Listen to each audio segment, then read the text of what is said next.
Pour yourself a cold one. Let's drink 'em, huh? And listen to Ross Tucker break down the top college prospects on another tasty edition of The College Draft. Yeah, it is Daddy Soda time here on the College Draft Podcast presented by DraftKings. I'm Ross Tucker, former NFL offensive lineman, 5 teams, 7 years. Those of you that check us out on YouTube, youtube.com/Ross Tucker NFL. You can always check out, you can see the game balls, the helmets, kind of a cool setup I got here. Kudos to my wife who told me to get the built-in cabinets a long time ago. Who knew we'd be doing all the Zoom stuff, all the video stuff? It has worked out extremely well. Very happy about that. You can check me out on social at Ross Tucker NFL. Check out all of our shows. Already posted the Power Rankings Tuesday of the Ross Tucker Football Podcast.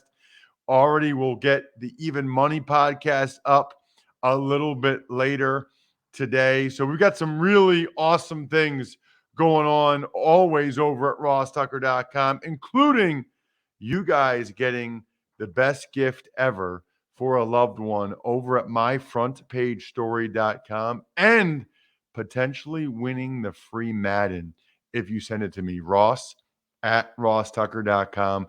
Just forward it to me after you make an order. The star of this show, it's Emory Hunt at FBall Game Plan on Twitter, Football Game Plan on YouTube, and of course, last but certainly not least, footballgameplan.com/2022 draft guide. Very important that you sign up and get that. What a great thing, by the way, to get somebody for the holidays. Get them the draft guide. Be like, hey, I got you the draft guide. When it comes out in February, you are going to love it. Footballgameplan.com/2022 draft guide. This podcast is really 3-in-1. It's a college draft podcast. It's an NFL draft podcast. It's a college football podcast. It's a football betting podcast. And Emory, before we get to the Bayou Classic, which I actually called one year, it was a busy weekend last week, including the finale for the FCS regular season, and my Princeton Tigers came through, racking up another Ivy League title. I know you're Mr. Ivy League now, so I'm glad that they were able to get it done. Yeah, did a really good job, man. Coach Cerise is one of my favorite coaches because he always has a counter for your counter. And I wish they were, I do a FCS kickoff TV show, and we did a segment on why the Ivy League should move up as a collective to the FBS, play in a bowl game, and continue to make billions, because that way you get to see either Princeton and Dartmouth play one more time for a title game in the Ivy League championship game, or both teams can go and play in a postseason all-star game. You schedule non-conference against, Rice, Vandy, Tulane, Duke, Wake Forest, Northwestern, Stanford. You already play your 7 conference games. Then you go bowling. Make it easy. Honestly, man, I would just take them allowing the Ivy League champion to go to the FCS playoffs. It's never happened. To me, it's a total disgrace. The lacrosse guys, the hockey guys, the basketball guys, and gals can all go, but the Ivy League football guys can't go, can't see how good they are. There's some years where there have been some Ivy League champs that would do some damage in that tournament. Princeton 2018, for sure. Absolutely. It's a shame, but it is what it is. So let's start with the Bayou Classic, Southern and Grambling. Now, you grew up in Louisiana, so you know all about this. Just talk to the people, Emory, that maybe they've seen it on NBC, but they don't know a ton about it. Just how big of a deal this game is. Oh, this is huge, especially, me growing up in New Orleans where the Bayou Classic takes place. It's a weekend event. It starts Thanksgiving and goes through the game. And Friday night is actually one of the best nights because there's a Battle of the Bands that takes place in the Superdome. So it's even packed for that. And there's all sorts of parties and gatherings that happen Friday night. And then Saturday you have the game. And then at halftime you have the Battle of the Bands again. So it's a whole weekend event. They're probably going to see 60,000 plus in the Superdome. It's always packed no matter how bad Grambling or Southern is. and it's always usually coming down to the wire. You're going to see a great game. This one takes a little bit of luster off because head coach Broderick Fobbs was let go, which was weird because he's a Grambling guy. He was a Grambling legend out there, running back. Good friend of mine because he was, the GA when I was at UL, and to see him not be able to finish the season with this team is heartbreaking. So now you got a inefficient Grambling team going to take on a Southern team that's very solid on both sides of the ball, and they got their coaching issues anyway because they didn't take the interim tag off their current coach. So who knows what his job security may be after this game. So a lot of intrigue surrounding what should be still a fantastic weekend of family fun and football. This trend of firing college coaches during the season, I'm not sure why it's happened, but it's gotten out of hand. I mean, there's double-digit coaches getting fired during the season.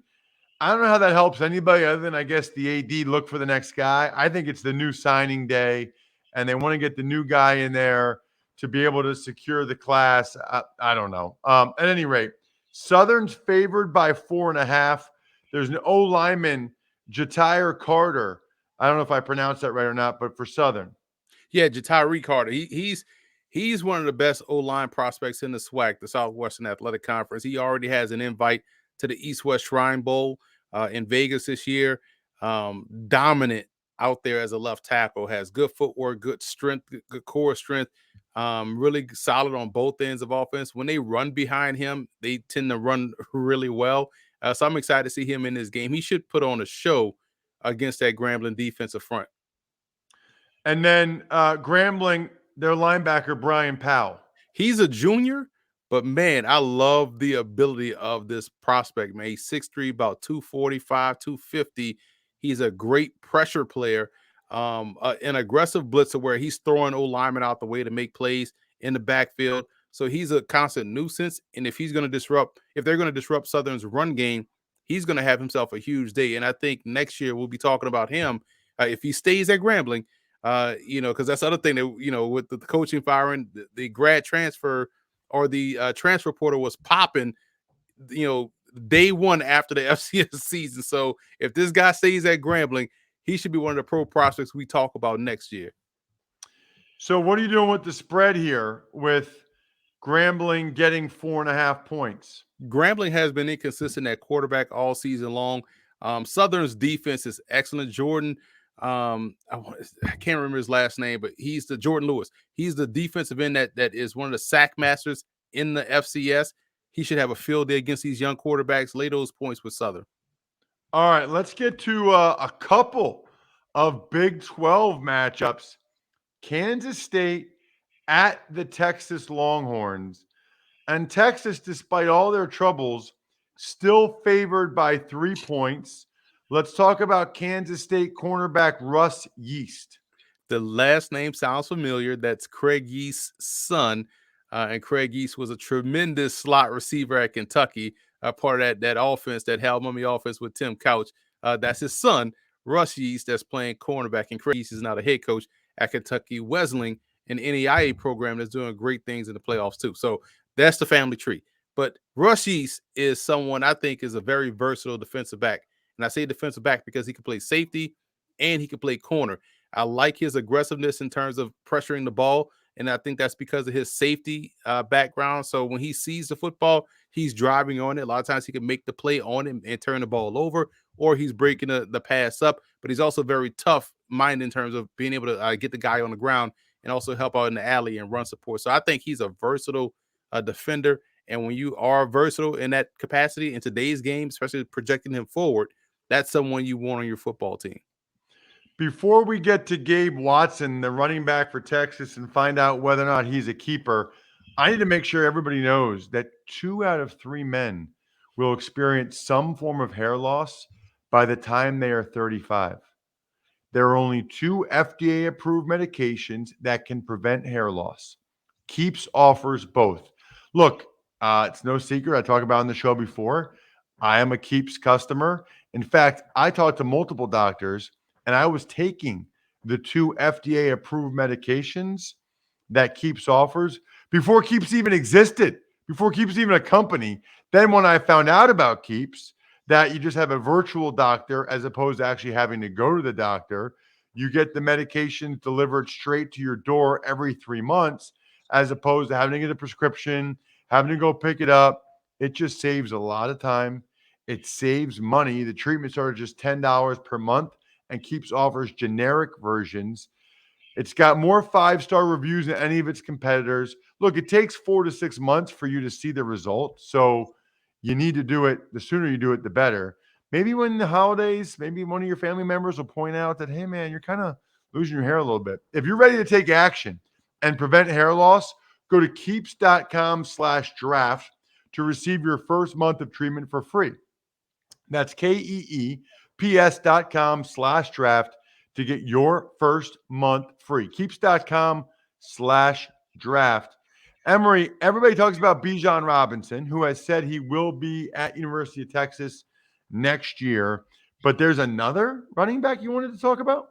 Yeah, and this is why you listen to the college football or college draft podcast here on the Ross Tucker slew of podcasts that you offer, because we dive deep and we give you what you need to know.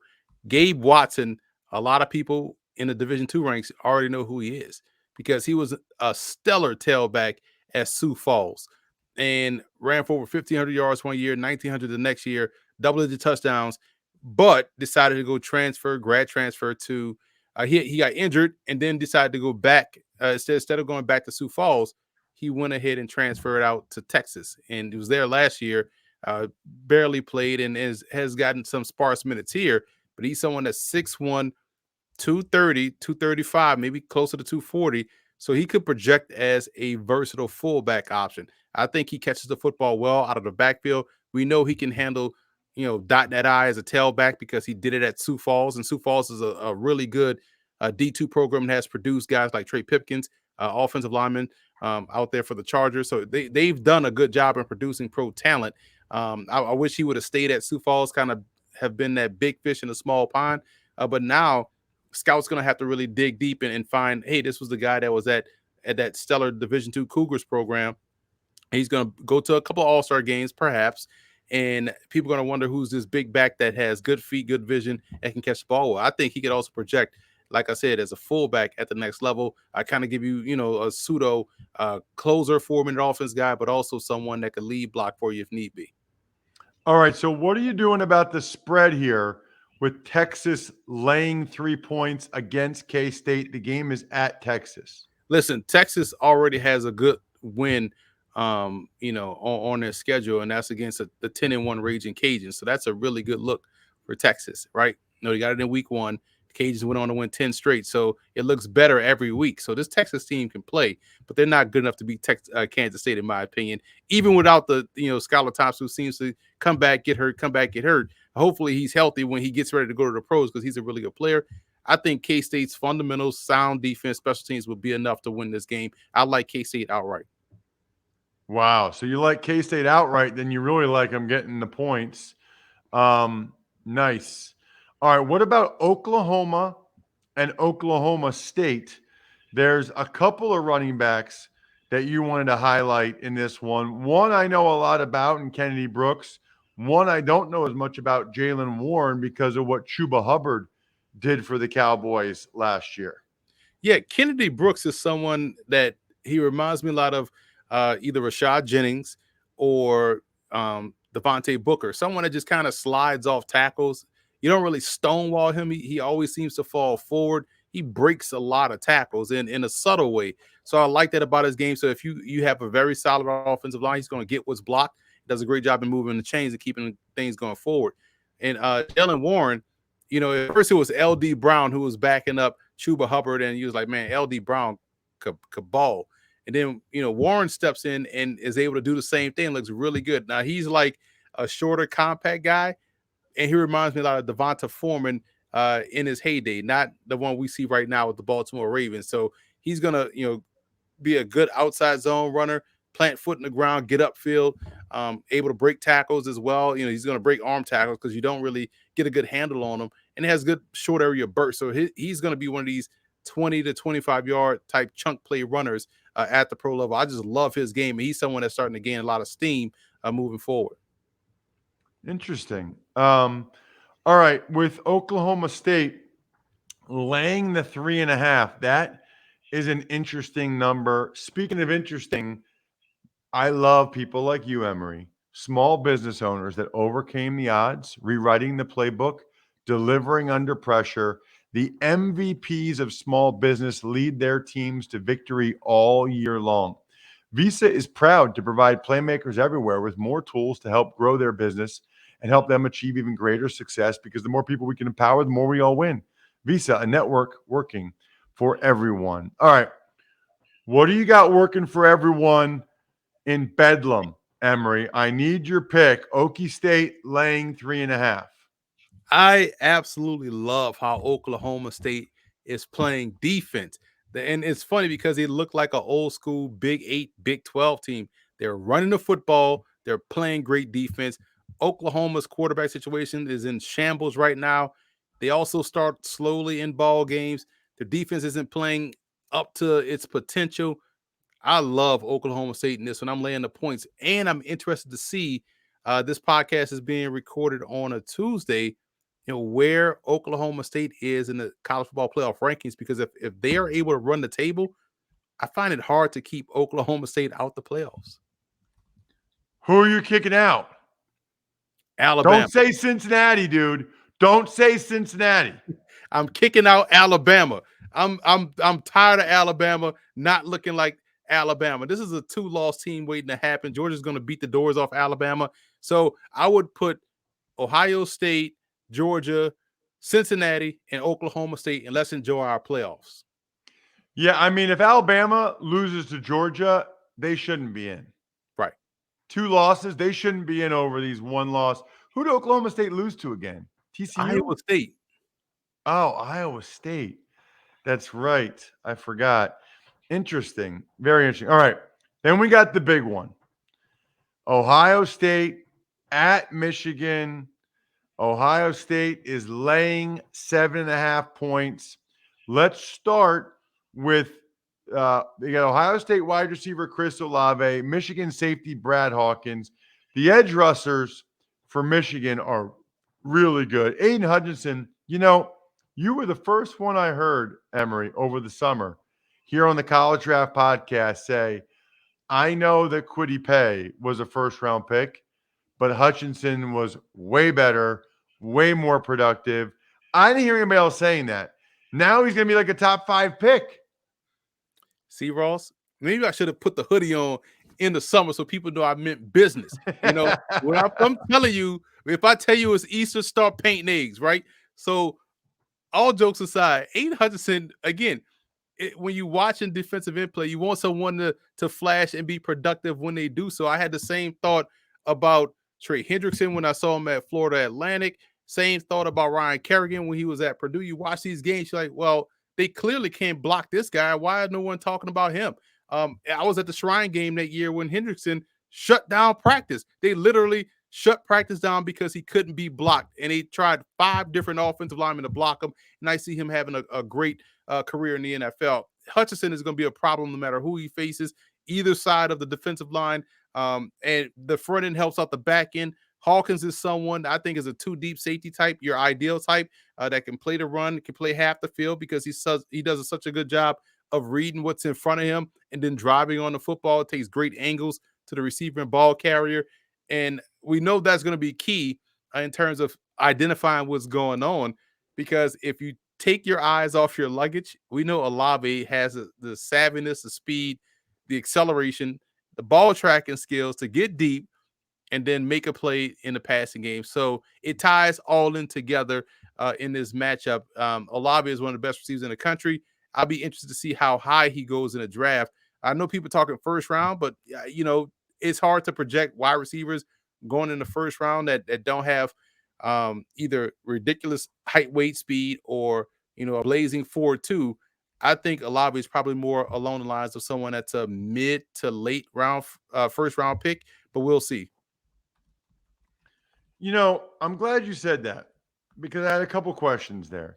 Number one, It feels like Olave has been overshadowed a little bit this year by Garrett Wilson. I feel like there's more talk about Garrett Wilson this year than Chris Olave.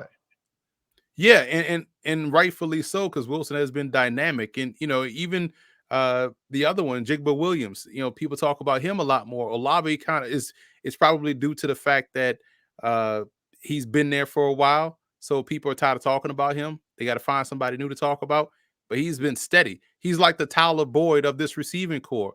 Like everyone wants to talk about T. Higgins and his height. Everybody wants to talk about Jamar Chase and his ability to catch deep balls and touchdowns, but Tyler Boyd's the one that's been killing you all game, and I think that's how he fits into this whole receiving core.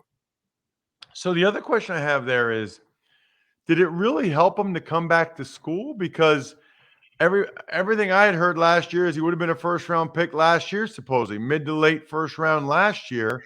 He came back and he's still listed as a mid to late, probably late first round pick. I guess I'm wondering how he benefited from coming back this year. Certainly benefited the Buckeyes, certainly benefited CJ Stroud, who might go off and win the Heisman now.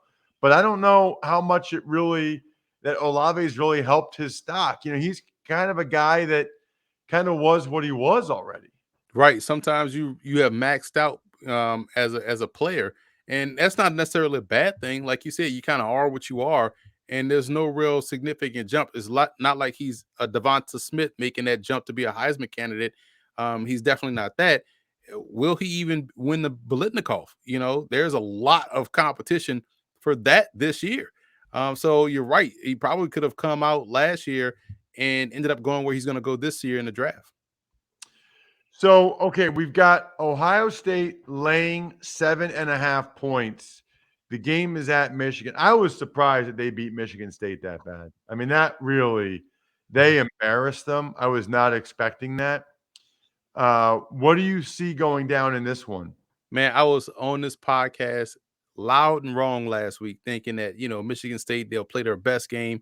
And last Saturday, I had the broadcast of Morgan State, Georgetown, and they played at the same time as Michigan, Ohio State. So I'm in between commercial breaks. You know how it is, Ross. You pull up the phone, go to the scores, and try to, see what's going on elsewhere. And I quickly see like 28-0. I'm like, please come back, Michigan State, because I was so loud, bombastic, and wrong. I need you to keep this one close. But man, this Ohio State team is playing ridiculous football right now. They're playing now how we thought they'd play earlier in the season. Michigan is a really good football team, so I think they'll do a much better job than Michigan State. They'll keep it close, but man, lay those points with the Buckeyes. They're just on a whole nother level right now in terms of how they're playing. Interesting. All right, we will do exactly that. Your wish is our command. We will lay the points with the Ohio State Buckeyes 7.5. I never liked that hook there, that extra number. But watching Michigan against Penn State, they've got good DNs. They're going to have to be all over Stroud, and they're going to have to play keep away. They have to run the rock. Like, they actually have a good formula with their DNs and with their offensive run game to try to keep it close. I think that spread sounds about right to me. Emory, fantastic job as always. Make sure you check him out at FBall Game Plan on Twitter, Football Game Plan on YouTube, and then footballgameplan.com/the 2022 draft guide. Never too early to get ahead of that. Great stuff as always, Emory. Happy Thanksgiving, Ross, to you and yours. And remember, Monday, stop eating Thanksgiving food. You got until Monday before you can throw it out. Likewise, man. You know what else is awesome, by the way? AutoZone. You can shop your way no matter what your way is. If you're more of a today person, you want to get what you need ASAP, then you can order online and pick it up fast with their free same-day store pickup. No waiting in lines or shopping through the store for 20 minutes. If you're more of a tomorrow person or it's a job that can wait a bit, you can order what you need on AutoZone.com with free next day delivery. You can even order as late as 10 p.m. and your package will arrive the next day right on time. It's crazy. They've also got over 6,000 stores nationwide ready to help you at a moment's notice. So you've got that going for you too. which is nice. So next time, I saw Bill Murray on Saturday, by the way, at the Army UMass game. So next time you're starting a job, start it by shopping your way at AutoZone.com with their free same-day pickup and free next-day delivery. Get in the zone, AutoZone, and get today's Ross Tucker Football Podcast for my power rankings and the Even Money podcast today to place your NFL bets. Other than that, the keg is kicked. We are all tapped out. Thanks for listening to the College Draft Podcast. Make sure to also subscribe to the Ross Tucker Football Podcast, Fantasy Feast, Even Money, and The Business of Sports. All available at Apple Podcasts, rosstucker.com, or wherever podcasts can be found. A lot of times on the show, I mentioned DraftKings. Here's what you need to know. You got to be 21 or older, New Jersey, Indiana, or Pennsylvania only. New customers only. Restrictions apply. See DraftKings.com/sportsbook for details. Gambling problem, call 1-800-GAMBLER, or in Indiana, 1-800-9-WITH-IT. By the way, if what I was talking about included a deposit bonus, doesn't always, sometimes it does. Deposit bonus requires 25 times playthrough, and deposit bonuses are paid out in site credit.